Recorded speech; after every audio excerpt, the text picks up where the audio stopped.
আগামী ৭ দিনের মধ্যে ছাত্রলীগকে নিষিদ্ধ করার দাবি জানিয়েছেন আমার দেশ পত্রিকার সম্পাদক মাহমুদুর রহমান। জাতীয় প্রেস ক্লাবে আমার দেশ পরিবার আয়োজিত অনুষ্ঠানে প্রধান অতিথির বক্তব্যে তিনি এসব কথা বলেন।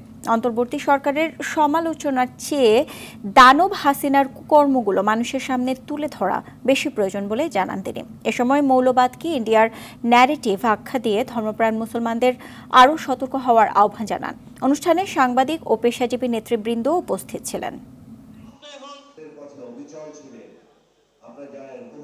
বাংলাদেশ ছাত্রলীগকে অনতিবিলম্বে এই সপ্তাহের মধ্যে একটি সন্ত্রাসী সংগঠন ঘোষণা করে বেআইনি ঘোষণা করতে হবে, নিষিদ্ধ করতে হবে। বাংলাদেশে গত 16 বছরে যত সন্ত্রাসী কর্মকাণ্ড ঘটেছে তার জন্য একতরফাভাবে বাংলাদেশ ছাত্রলীগ দায়ী।